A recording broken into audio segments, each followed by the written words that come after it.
Hi champs, welcome back to evidyarthi.in। मैं हूँ Mitali and now let's begin with the next question. So आप question यहाँ पर देखेंगे and I am going to read it for you. Question number 11 पे हम लोग हैं। If two tangents inclined at an angle of 60 degree are drawn to a circle of radius 3 centimeter, then we need to find the length of each tangent। ठीक है, तो हमें basically यहाँ पे क्या करना है, हम लोगों को एक सर्कल दिया हुआ है, उसका रेडियस गिवन है, साथ ही साथ हमें ये बोल दिया कि एक एक्सटर्नल पॉइंट से टैंजेंट आ रहे हैं दोनों उस सर्कल पर। ठीक है, सो सपोज ये एक ऐसा क्वेश्चन हमने अपने एनसीईआरटी में भी किया है। जैसे ही मैं फिगर बनाऊंगी आपको पूरा याद आ जाएगा। तो ये मेरा सेंटर हो गया है, सेंटर से एक रेडियस जो हमें बनाना है वो है हमारा 3 सेंटीमीटर का। ठीक है, ये वाला हिस्सा हमारा 3 हो गया। अच्छा, इसके अपार्ट हमें एक टेंजेंट ड्रॉ करनी है। बेसिकली हमें 2 टेंजेंट्स ड्रॉ करनी है और वो 2 टेंजेंट्स हैं वो कुछ इस तरीके से पास ऑन होने वाली है। सपोज अगर मैं ऐसा कुछ बनाती हूँ, ये आपकी 2 टेंजेंट्स निकल गई हैं। ठीक है, तो इसका पॉइंट ऑफ इंटरसेक्शन आप मान लो कि ये हमारा पॉइंट ऑफ इंटरसेक्शन है। इसको मैं पॉइंट P ले लेती हूँ, इसको मैं पॉइंट A ले लेती हूँ जहाँ पर इसने इंटरसेक्ट किया है, और इसको मैं पॉइंट B ले लेती हूँ। अब याद आ गया कुछ? हमने पूरा एक ऐसा क्वेश्चन प्रूव किया है कि how we are going to find the length of this tangent से PA। यहाँ पर PA है ना, वहाँ पर कुछ और डायमेंशंस थी, तो उसको मुझे निकालना है। क्वेश्चन में आपको गिवन ये है कि टैंजेंट इंक्लाइंड है एक एंगल पे और वो एंगल है 60 डिग्रीज का। ये आपको क्वेश्चन में गिवन है। अब बात करते हैं कि 1 मार्क्स में ये क्वेश्चन इन्होंने हमें कैसे दे दिया, क्योंकि 1 मार्क्स में इस टैंजेंट को कैसे निकालना है या फिर उसका डायमेंशन क्या है वो हम कैसे निकालेंगे। देखो, सबसे पहली बात, अच्छी बात ये है कि ये क्वेश्चन 1 मार्क्स में है, यानी कि मुझे जितना भी मैं यहाँ पर लेने वाली हूँ I don't have to prove it, हमें उसको प्रूव नहीं करना है। ठीक है, फर्स्ट थिंग। तब यहाँ पे मैं क्या करती हूँ, मैंने एक पॉइंट यहाँ पर O लिया, इन दोनों को ज्वाइन कर दिया। तो सबसे पहले तो आप ये लिखो ज्वाइन OP। ठीक है, OP हमने ज्वाइन करा। ऑल्सो हम ये लिखेंगे, also OP is the bisector. OP किसकी तरह काम करेगा? OP एक बाइसेक्टर की तरह काम करेगा ऑफ एंगल। कौन सा एंगल? APB, यानी कि इस एंगल को बाइसेक्ट करेगा। ऑलरेडी हम लोग अपने सिमिलैरिटी के थ्रू और जितना भी हम लोगों ने करा था ना इसमें कि किस तरीके से ये परपेंडिकुलर रहेगा, सॉरी ये परपेंडिकुलर रहेगा, ये बाइसेक्ट करेगा, वो सारी वर्किंग हमें यहाँ पर शो करने की ज़रूरत बिल्कुल भी नहीं है। ठीक है, सो यहाँ पर OP is the bisector and, और आप क्या लिखने वाले हो, आप ये लिखने वाले हो कि to the point of contact, यानी कि देखो अगर यहाँ पर कांटेक्ट हुआ है, ये कांटेक्ट हुआ है, तो to the point of contact radius से टैंजेंट का जो एंगल बनता है वो 90 डिग्री बनता है ना। ठीक है, तो मैं यहाँ पर ये लिख सकती हूँ angle PAO।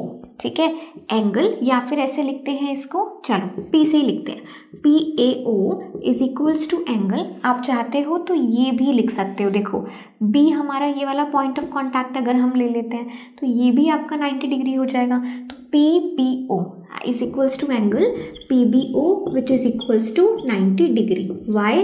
Tangent is perpendicular to radius.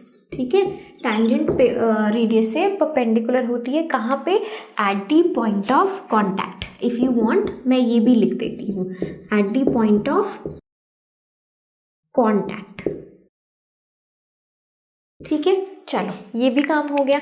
अब आपके लिए क्वेश्चन में कुछ भी नहीं बचा, क्योंकि आपके पास एक राइट ट्राइंगल आ गया है।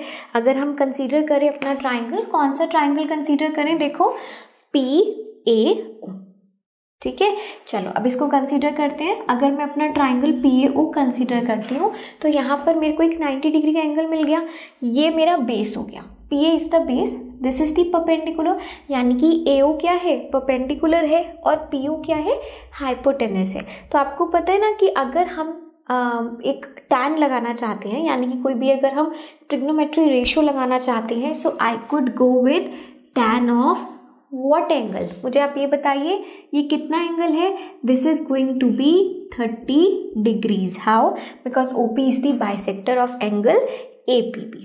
क्योंकि वो बाइसेक्टर है तो मैं क्या कर सकती हूँ, 30 डिग्रीज लूंगी। 30 डिग्रीज में परपेंडिकुलर अपॉन बेस मुझे करना है। परपेंडिकुलर क्या है मेरा? OA। ठीक है, और बेस क्या है, कौन मुझे बताने वाला है? बेस हमारा है PA। यही तो हमें फाइंड आउट करना है। tan ऑफ 30 कितना होता है 1/√3। OA कितना है 3, PA हमें निकालना है, तो अगर हम क्रॉस मल्टीप्लाई करेंगे तो PA हो जाएगा 3/√3, 3 इंटू √3। ठीक है, सो आपके पास ये जो टेंजेंट है, दोनों टेंजेंट्स इक्वल हैं, आपको पता है। ऑल्सो आप ऐसा लिख सकते हो, ठीक है, and PA is equals to PB which is equals to 3√3। ऐसा हम लिख सकते हैं। Why? Because tangents from external point, tangents from an external point are equal.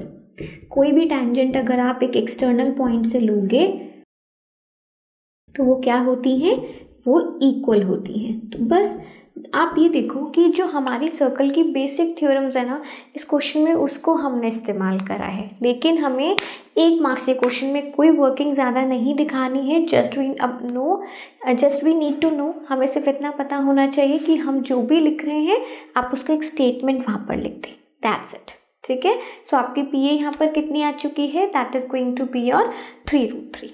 Clear हो गया? चलिए इसी के साथ आगे बढ़ते हैं नेक्स्ट क्वेश्चन के साथ। आई होप आपको ये क्वेश्चन अच्छे से समझ आया हो। Everyone keep listening to us, stay tuned, bye bye.